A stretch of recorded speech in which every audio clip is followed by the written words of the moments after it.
Ya, saya sih kalau ditanya ya, kalau gua ditanya, bagaimana tanggapannya tentang Hotman Paris yang bilang bahwa Dokter Richard itu tidak bisa dikenakan pidana kalau memang itu benar rekayasa, lalu katanya karena tidak ada kerusuhan, lalu tidak bisa apa namanya dipidana karena tidak ada kerusuhan begitu ya. Saya apresiasi sekali Hotman Paris karena Hotman Paris telah berhasil menjadi stand up komedian terbaik sepanjang sejarah. Saya ingin sampaikan begitu karena lucu sekali apa yang diucapkan Hotman Paris di di wawancaranya dia ketika dia dimintain keterangan tentang perkaranya Richard Lee. Saya sih dalam hal ini saya ingin sampaikan bahwa sangat wajar sekali ketika Hotman Paris memiliki fans yang segitu banyak, followers yang segitu banyak. Saya meyakini bahwa fansnya dia, bahwa orang-orang yang follow Hotman Paris adalah orang-orang yang suka hanya kepada berliannya, bukan kepada kemampuannya di dalam bidang hukum. Itu sih sebenarnya poinnya. Jadi gini ya, kalau kita bicara soal masalah kerusuhan, Hotman Paris bahwa kerusuhan yang dimaksud itu harus ada huru-hara.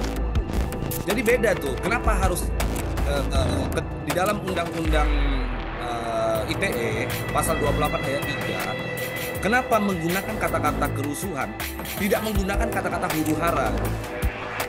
Jadi Hotman Paris itu berbicara seolah-olah harus ada huru-hara dulu, harus ada terjadi keributan dulu, harus ada terjadi kekacauan dulu, baru di sanalah disebut dengan kerusuhan, baru memenuhi unsur kerusuhan di dalam pasal 28 ayat 3.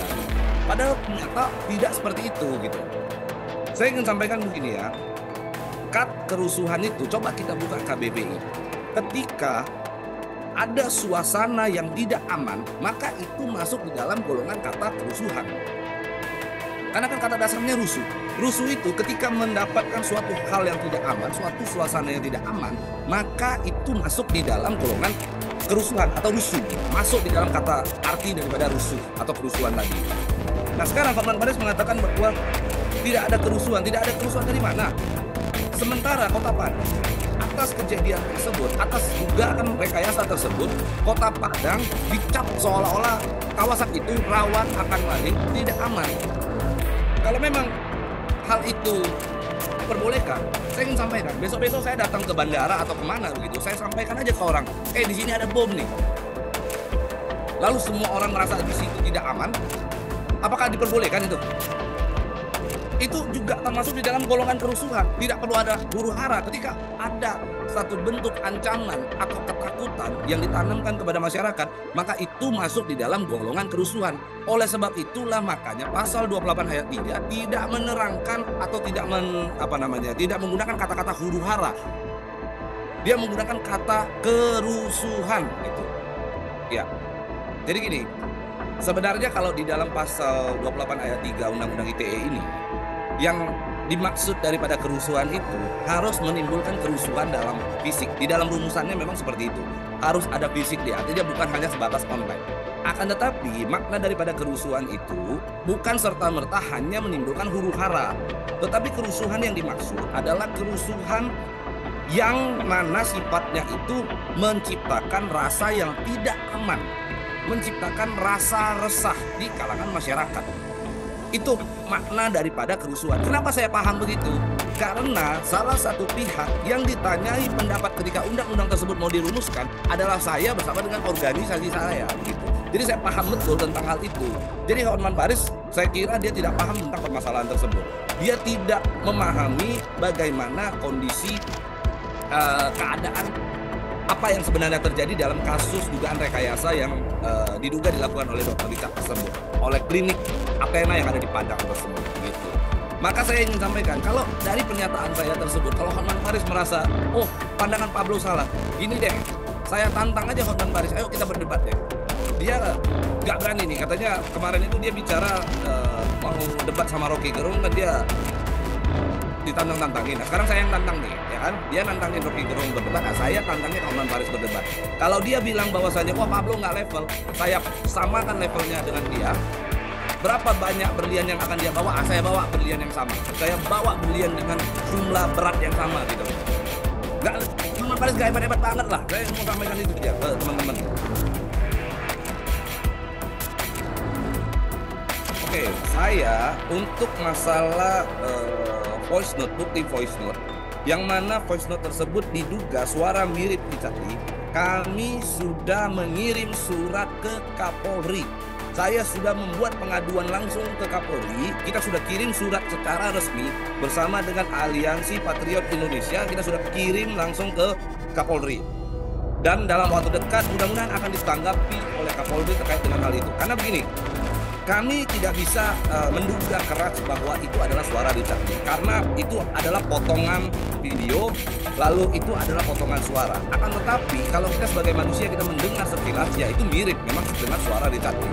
Terlepas itu mau AI, terlepas mau itu adalah editan, apapun itu bentuknya. Saya ingin sampaikan begini, yang membuat saya marah adalah Polri saat ini adalah garda terdepan yang menjaga keamanan kita semua sebagai masyarakat, sebagai rakyat Indonesia. Kita hari ini bisa keluar tengah malam, kita bisa jalan-jalan tanpa adanya ancaman, tanpa adanya keresahan, tanpa adanya gangguan, berkat ada garda terdepan kita, yaitu Polri yang menjaga keamanan kita. Kan begitu.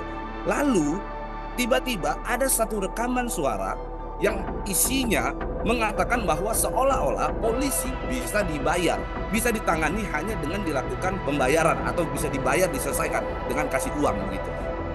Bagi saya itu adalah penghinaan terhadap institusi Polri yang selama ini kita taruh harapan sebesar-besarnya untuk menjaga keselamatan kita, untuk menjaga keamanan kita beraktivitas selama hidup di Indonesia ini. Kan begitu? Itu yang membuat saya marah. Jadi saya bukan mempermasalahkan siapa yang berucap, ini AI atau bukan, saya nggak mempermasalahkan itu. Tetapi ini bisa muncul karena ada yang membuat.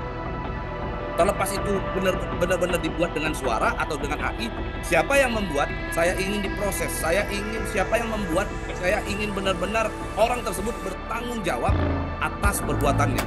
Karena kata-katanya, karena konteks di dalam voice note tersebut telah menghina institusi Polri. Dalam konteks penanganan perkara, suatu perkara, seorang advokat, bukan siapa yang bisa tembus, siapa yang harus dipenjara, nggak seperti itu. Kalau saya berfokus kepada penyelesaiannya, saya berfokus kepada hasil akhir, maka saya ingin agar perkara tersebut dibuka seterang-terangnya, diberikan kejelasan kepada masyarakat agar masyarakat paham sebenarnya keadaan apa yang sedang terjadi. Coba begini ya, terkait dengan kasus hoax. Selama ini Richard Lee tidak pernah mengakui bahwa itu adalah rekayasa, sehingga kami itu mengatakan bahwa ini adalah dugaan rekayasa. Sementara dari pihak Polres sudah menyebut, Polres Kota Padang itu sudah menyebut bahwa ini juga merupakan salah satu bagian daripada dugaan rekayasa. Nah kemarin pada saat Hotman Paris diwawancara, Hotman Paris sempat mengakui bahwa dia dihubungi oleh Richard Lee. Dan dia katakan begini, Richard Lee bilang sama dia, kerusuhannya di mana? Ini kan teknik marketing, seolah-olah ini adalah marketing. Lah, berarti Hotman Paris sudah mendapatkan informasi dari Richard Lee bahwa itu adalah konteks marketing. Artinya kalau kita bilang konteks marketing, maka itu bagian daripada konten. Kan begitu. Kenapa Richard Lee masih menutupi dugaan kebohongan atau dugaan rekayasa yang dibuat itu dengan satu kebohongan yang baru? Kan gitu. Coba diperhatikan ya, sama-sama kita tonton aja itu video. Jadi bagi saya hal tersebut harusnya Richard Lee, kalau memang itu adalah rekayasa, dia muncul, dia sampaikan bahwa ini rekayasa, selesai. Dia minta maaf saja, udah selesai kok. Siapa yang mau mempermasalahkan dia harus dipenjara atau enggak? Ketika itu bukanlah rekayasa, ketika itu rekayasa, mohon maaf, ketika itu adalah sebuah rekayasa, ketika itu benar-benar diakui adalah sebuah rekayasa, maka Kota Padang, masyarakatnya akan merasa jauh lebih aman kembali bahwa oh ternyata itu cuma konten. Saya kan sudah bilang, siapapun mau buka usaha, ketika dia mau buat konten, it's okay. Saya sendiri punya usaha, saya buat konten, saya buat gimmick, it's okay. Itu tak jadi masalah, selama tidak merugikan pihak-pihak tertentu. Jika sudah ada pihak-pihak tertentu yang merasa rugi, maka konteksnya simple. Akui, minta maaf, selesai. Kalau saya, prinsipnya hanya itu gitu loh. Jadi kalau memang itu adalah teknik marketing, sampaikan aja, oh iya itu marketing, itu konten, udah selesai. Kalau saya tipikalnya begitu, saya hanya ingin mengembalikan rasa aman yang selama ini dirasakan oleh masyarakat Padang. Itu saja. Saya nggak pengen Padang, tempat di mana saya begitu banyak saudara saya di sana, tempat saya berbisnis, saya ada bisnis di Padang, tempat saya berbisnis, pada akhirnya harus sia-sia, harus dianggap itu tempat tidak aman. Itu sih sebenarnya poin daripada saya hari ini bersuara begitu.